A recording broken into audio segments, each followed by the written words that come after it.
Kyle Dubas and Team Canada are back from the Olympics, and Dubas is wasting no time. We've got a trade to talk about, and we are going to get into it on this quick emergency edition of the Locked On Penguins podcast.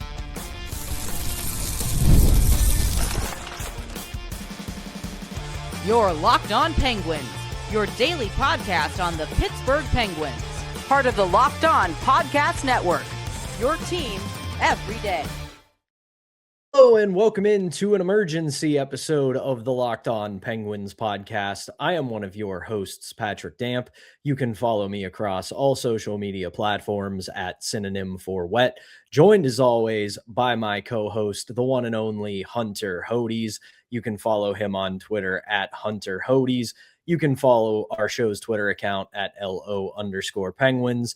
You can follow us on Instagram at LockedOn_Penguins and TikTok at LockedOnPenguins. You're here. You know where you can find the podcast. I'm not going to give you the full rundown because not as soon as, but moments after Hunter and I finished our Tuesday edition of the Locked On Penguins podcast, which you should make sure you go back and listen to before you jump into this one, Kyle Dubas decided you guys didn't have enough content. You didn't have enough to talk about. So he decided to pull the trigger on a fairly big trade for the Pittsburgh Penguins. If you have not seen it yet, here are the full details. To the Pittsburgh Penguins comes defenseman Samuel Girard and a 2028 second-round pick.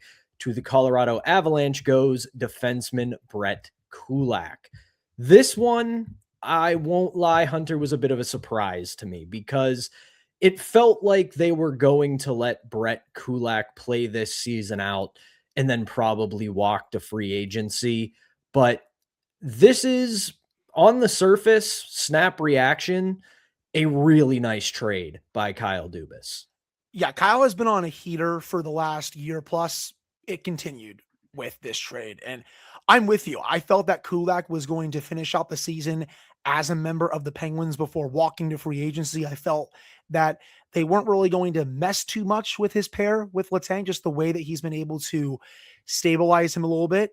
But Kyle got an offer he couldn't refuse. And, when I compare Girard and Kulak, I do think Girard is the better defenseman. So I am curious to see if they start him with Letang right away or if they bump Ryan Shea to play up with Letang. They've had history playing together with one another this season, or if they put Girard back down the third pair with Connor Clifton or Ilya Solovyov. We'll have to see. But my first reaction, I'm with you. I was surprised, but when I saw the full deal come in, I was pretty happy. You get Girard, who he's good offensively. He's good in transition. He's not as good defensively as Kulak, but I do like the offensive presence that he brings to the blue line. And when you look at this trade as a whole, you're adding a second rounder and a defenseman who has some really strong underlying numbers this year for a UFA defenseman that you weren't going to sign. You take that trade every single day of the week. And I'll get into a few numbers here, Pat. So he's played in 40 games this season, Sam Girard, that is, about 653 minutes of 5-on-5 ice time. When he has been on the ice, the Colorado Avalanche have had 56% of the shot attempts. They have also had about 55% of the expected goal share, 58% of the scoring chances, and also 53% of the high danger chances. Really good underlyings throughout the year. And yeah, he makes $5 million, but he's still only signed through next season. This isn't a long-term commitment or anything like that. So Kyle Dubas, he's sticking to his plan, but also at the same time, he's rewarding his team too. That's what I would say as well. And the numbers, when you look at the underlyings for Kulak, the underlyings for Girard, they're pretty comparable. Basically, you shift a little bit more to the offensive side of the puck than the defensive side of the puck, but it's not such a significant drop off that I think you need to worry about it. The team, it's going to be difficult to really apply that, though, I think, for the Penguins, because Colorado's a wagon. They're head and shoulders the best team in the NHL. And you get it, kind of how we say when you get those players who have been on basement dwelling teams and have negative numbers, you kind of go, we got to take it with a grain of salt because they were on a bad team. With Girard, he's kind of right there in the middle of the pack. So his offensive underlyings may dip a little bit in Pittsburgh. His defensive numbers might be a little bit better, or they may even dip a little bit. But you got a younger defenseman with a little bit more of offensive upside. And the cap hit is almost negligent. It's about twice as much as Kulak, and he was making next to nothing. They have so much cap space that it really just doesn't matter. He's still only here for the rest of this season and then next season. And Pat, we still have to see how they do next season, because say, for example, I'm just throwing this out there, say they take a step back, that's someone you can easily flip for more assets at the trade deadline. And I'll throw this in there too. They have now turned Tristan Jarry's contract into 2 future second-round picks, Stuart Skinner and Samuel Girard. Kyle Dubas, take a bow, my friend. That's the most impressive part, is that you look at the Tristan Jarry contract that he signed his first offseason with the Penguins, and that looked like it was going to be an anchor on the Penguins' books for the entirety of it, and he has been able to turn it into some very valuable assets. Here's the thing I want to focus on more than anything. The Penguins now, over the next 3 drafts, will have 10 picks in the first 2 rounds. They will have 3 first-round picks, and then they will have 7 picks across the second round over the next 3 drafts.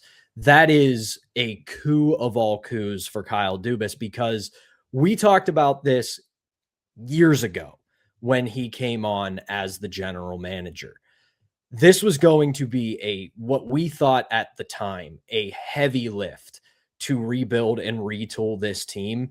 And in about 2 years now, he has done a really good job restocking the prospect pool, and he has done an unbelievable job replenishing the draft pick pool. So he has given himself a lot of options here, because at this point, the Penguins have, in my estimation, the best of all worlds.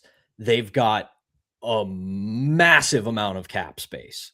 They've got a lot more prospects who can actually turn into NHL talent, and they have got way more draft picks than just about any team in the league. So any direction he wants to go, he has given himself that flexibility. I agree. And you mentioned the first round picks. You mentioned the second round picks. Pat, they also have 6 third-round picks in the next 3 drafts. So if you combine all of those picks, that is 16 picks in the first 3 rounds of the next 3 drafts. Again, take a bow, Kyle Dubas. He continues to be on a really big heater, and I've said it a lot. I'll say it again here. They make the playoffs, I think he should win GM of the year for the job that he has been able to do. I like this trade quite a bit. Again, you can play Girard in the second pair if you want to play him on the third pair. I think that works too. We have to see what Dan Hughes decides. But this trade just makes a lot of sense. Again, you're sticking to your plan, but you're also helping your team in the short term and kind of rewarding them a little bit at the same time for the season that they've had. Yeah, you're subtracting someone off the team, but they haven't been on the team that long, Pat. It's not like they were on the team at the start of the season. So you're rewarding the team, even though, again, you're sending someone out, but that player's only been here for a couple of months. I also love getting that second round pick back. Really nice piece of business by the Penguins here. That was a really smart call by Kyle Dubas, because at the end of the day, this was a move to help the Colorado Avalanche free up some cap space. So For sure. Dubas basically said, I'll take on your $5 million defenseman. You throw me a second round pick, I will help you out with that. That is a really, really good use of weaponization of cap space by Kyle Dubas. And to your point, and we'll end on this, it is really rewarding your team in a way that keeps it flexible. You didn't send anything out the door that is going to hurt you in the medium or long term. Nope. You brought back something that can help you in the short and medium term. And you brought in something in a second round pick in 2028 that can help you in the long run. So this is, at the end of the day, to go full cliche sports talk, the trade grade for me, for Kyle Dubas and the Penguins, is an A+. For Colorado, I will actually give them a B+, because you get something you need in a steady blue line defenseman who, yeah, he's not going to chip in offensively, but if you look at Colorado's numbers, They don't need any help offensively. You give them someone who can defend really well and has been a big part of those runs to the Stanley Cup final with the Edmonton Oilers over the past couple of years. This is a really good, mutually beneficial trade for both clubs. Yeah, and I do think the trade for the Avs, depending on what they do, you could potentially move that grade up. Because to me, I think the Avs are planning something big. They're trying to go all in. You freed up that cap space. And yeah, I do think Kulak can help them. By the way, I think this is someone that can play, some lockdown minutes on the second pair. If they want to put him on the third pair, that works too. What I'm more curious about is what are they doing with that extra cap space? I think they're going to go all in for a player over the next week and a half, and they kind of have no choice with the team that they have right now. They really do. But that is going to do it for this quick update edition of the Locked On Penguins podcast. Hunter and I will be back on Wednesday. We will talk more about this trade, where Girard fits in, how we see him working on the Penguins blue line, and giving you any other updates on news that may happen between now and then. And despite the Penguins being off, of course, we're going to find a way to shoehorn in Warrior Helmet Wednesday, because 1 week off is just 1 week too many without Warrior Helmet Wednesday. But thank you so much for hanging out with us for this quick edition of Locked On Penguins. For Hunter Hodes, I am Patrick Damp. We will talk to you again on Wednesday.